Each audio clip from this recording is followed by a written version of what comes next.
Chers collègues, chers amis ministres, d'abord sur l'intitulé, le texte de départ était en fait relatif à la mise en place d'expériences pilotes de salles de consommation à moindre risque. Et je comprends que quand on ne connaît pas la problématique de très près, c'est une terminologie qui peut faire peur, qui suscite des appréhensions, surtout si on l'a réduit au terme de salle de consommation ou à un mot plus populaire et péjoratif, salle de shoot. Raison pour laquelle la proposition initiale déposée le 13 mars et numérotée 1035 était relative à la mise en disposition d'expériences pilotes de maisons d'accueil socio-sanitaire.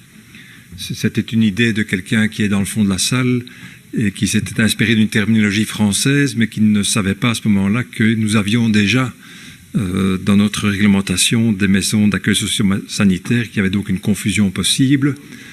Raison pour laquelle Madame Salvi, qui est co-auteur avec moi, en parlant dans sa région avec des professionnels du secteur, nous a fait la proposition qui fait l'objet donc de cette résolution 1070 de dispositifs intégrés en réduction des risques liés aux assuétudes et à la toxicomanie, ce qui est une terminologie qui colle finalement assez bien à ce dont on parle, c'est-à-dire les salles de consommation à moindre risque.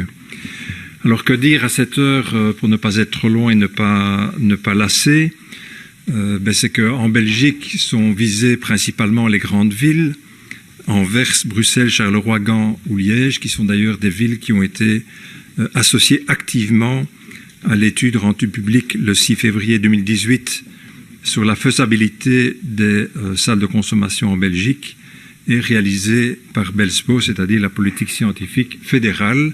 Et c'est un élément important puisque c'est un des feux verts sur lesquels je reviendrai tout à l'heure et qui nous permettent d'avancer aujourd'hui. Un feu vert qui vient du fédéral, alors que chacun qui s'intéresse à cette problématique sait qu'un des feux rouges, et c'est le seul qui reste, vient justement de la législation fédérale, à savoir la loi de 1921, article 3, paragraphe 2, si ma mémoire est bonne. Pour savoir de quoi on parle, quelques chiffres sur une grande ville que je connais plus particulièrement, et Madame Defrenier et d'autres aussi, qui est celle de Liège. Nous avons malheureusement 4000 toxicomanes, ce qui est un chiffre important, dont 2000 héroïnomanes, dont 15% consomment en rue. Donc 15% de 2000, ça fait un nombre significatif. Et tout qui vient à Liège, pour une raison ou pour une autre, peut malheureusement, s'il ouvre un tout petit peu les yeux, assister à des scènes de rue qui sont déplorable, un double titre, d'abord pour la dignité humaine des personnes concernées et puis pour le bien vivre dans l'espace public. Il faut savoir qu'à cela s'ajoutent 1200 patients liégeois en traitement de substitution et pour donner quelques idées de l'impact, eh bien sur la période 2011-2013, donc sur 2 ans, 35 décès par overdose et aussi le fait que la consommation de drogue est responsable de 85% de la transmission d'hépatite C, ce qui n'est pas une mince affaire, d'où la notion de réduction des risques. Réduction des risques qui s'inscrit dans une politique des 4 piliers, qui est chère à la Suisse et à tous ceux qui ont été visiter les expériences suisses. Les 4 piliers qui sont complémentaires, à savoir la prévention, la répression, la thérapie et la réduction des risques. Donc ce que nous vous proposons de voter aujourd'hui est un élément de la panoplie et qui s'inscrit dans le pilier de la réduction des risques.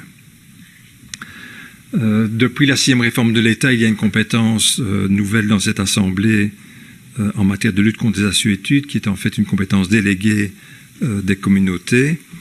Et nous sommes confrontés à 4 évolutions ces dernières années qui sont préoccupantes. D'abord, une hausse de la consommation de drogue et l'émergence de nouvelles substances. Deuxièmement, un marché de la drogue qui se complexifie, et notamment par l'apparition ou des marchés du darknet qui, à travers Internet et les réseaux sociaux, permettent un développement de réseaux clandestins non référencés.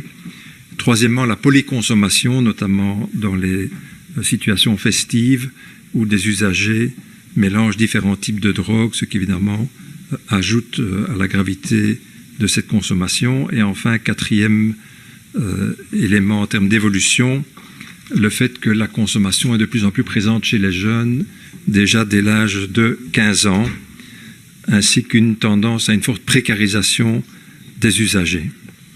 Alors sur les 4 piliers, brièvement, donc au niveau de la répression du trafic de drogue illégale doit rester une priorité extrêmement importante, et dans les grandes villes, la police et le parquet s'y emploient. Et le contexte est un combat quotidien, puisque le marché de la drogue est effectivement un marché qui résiste. Par exemple, l'offre mondiale d'opiacés illicites, comme l'héroïne, a augmenté de plus de 380% au cours des dernières décennies, passant de 1000 tonnes en 1980 à plus de 4800 tonnes en 2012. Deuxième élément, donc la prévention, avec la prévention primaire qui vise à éviter la première consommation et la prévention secondaire qui s'attelle à empêcher le passage d'une consommation à faible risque à une consommation problématique, voire addictive. Il y a évidemment, en Communauté française, des politiques pointues et rapprochées dans les écoles, mais aussi dans les milieux de l'aide à la jeunesse. Troisième pilier, celui de la thérapie, qui vise à réduire la consommation de drogue en permettant de sortir d'une dépendance via l'établissement d'un lien thérapeutique stable, via l'amélioration de l'état de santé physique et psychique des toxicomanes, ainsi que l'intégration sociale et la réinsertion professionnelle, avec pour objectif, pas toujours atteignable, mais ça reste l'objectif, celui d'une abstinence à long terme, avec parfois le recours à des traitements de substitution. Enfin, la réduction des risques a pour effet de minimiser les effets négatifs, de réduire le risque de contracter une maladie infectieuse, objectif de maintenir un état de santé stable et d'améliorer l'intégration des personnes toxicomanes. Différentes mesures, dont l'échange de matériel stérile, l'offre de lieux d'accueil et d'espaces de consommation, c'est l'objet de la résolution, et des interventions, notamment dans le milieu de la nuit.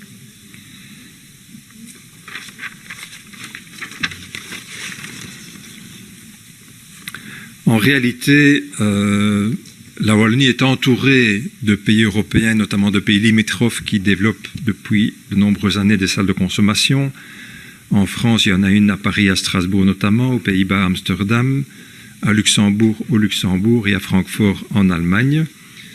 Pour ceux qui s'intéressent à la Flandre, eh bien, sachez qu'à Anvers, le CPS a investi dans des logements qui sont mis à disposition de toxicomanes âgés en pleine connaissance de cause et de manière publique. Et donc, quelque part, par rapport à la problématique de la loi de 21 qui interdit en son article 3, paragraphe 2, la mise à disposition de locaux, eh bien, la ville d'Anvers est dans le même schéma que la résolution dont objet actuellement. J'essaye d'accélérer. Au niveau des... Le train est en marche, qu'est-ce qu'il a dit ? 8 objectifs. 8 objectifs, atteindre la population cible, y compris les illégaux, y compris les non-résidents, des usagers en traitement de substitution, des femmes enceintes spécifiquement encadrées. Et dans le texte initial, j'avais dit qu'on se limitait aux majeurs, mais on a enlevé le mot, donc ça veut dire qu'il y a aussi des mineurs qui sont concernés. Deuxième objectif, procurer un environnement sain et sécurisé. Troisièmement, réduire la morbidité et la mortalité. Quatrièmement, stabiliser et améliorer l'état de santé par une permanence médicale généraliste. Cinquièmement, réduire l'usage des drogues dans l'espace public et les nuisances associées. Sixièmement, prévenir la criminalité dans et aux abords des locaux de consommation. Septièmement, poursuivre l'objectif de réduire le nombre de personnes qui souffriront directement ou non de problématiques de dépendance. Et enfin, huitième objectif, mettre en avant les solutions curatives à la toxicomanie. Alors, au niveau des feux verts, parce que c'est quand même ça le plus important, nous avons chronologiquement un avis favorable rendu en janvier 2016 par l'Académie royale de médecine relatif à la proposition de loi du député à l'époque, M. De Meyer et consorts, visant à la reconnaissance légale des lieux d'usage supervisés pour usagers de drogue, premier acquis. Deuxième acquis, le rapport annuel de 2016 de l'organe international de contrôle des stupéfiants établi à Vienne, stipulant que les salles de consommation sont conformes aux traités internationaux. Troisième feu vert, le rapport de décembre 2016 d'Eurotox concernant les bonnes pratiques en réduction des risques.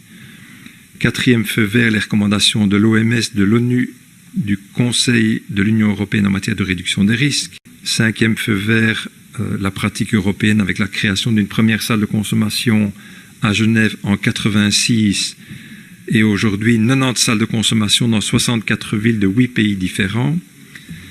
Sixièmement, la position unanime du Conseil communal de Liège du 29 janvier 2018, favorable à la création dans les meilleurs délais d'une salle de consommation à moindre risque de l'ensemble des formations politiques du Conseil communal, et ces formations sont nombreuses.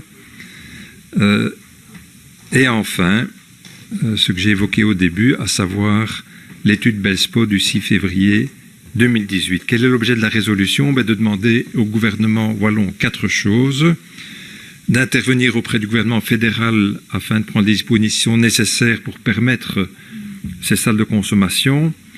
Le bourgmestre, M. Demeyer, a pris une série de contacts et le dernier en date, je le dis ici en primeur, il m'a téléphoné ce matin pour en parler, est un contact avec le ministre de la Justice, M. Gaines, qui, contre toute attente, s'est montré extrêmement ouvert, a suggéré au bourgmestre d'être mis, lui, comme ministre, devant le fait accompli, de manière à pouvoir reprendre la proposition de loi en commission de la justice et avancer même sous cette législature, ce qui est une excellente chose.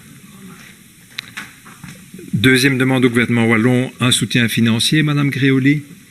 Je pense que vous y êtes engagé sur le principe. Maintenant, il reste à savoir, c'est une question quand et peut-être combien et sous quelle modalité. Sachant que je pense que Charleroi s'est manifesté, Namur s'est manifesté, et c'est une bonne chose. Troisième demande, d'améliorer les politiques préventives et curatives dans la lutte contre la toxicomanie.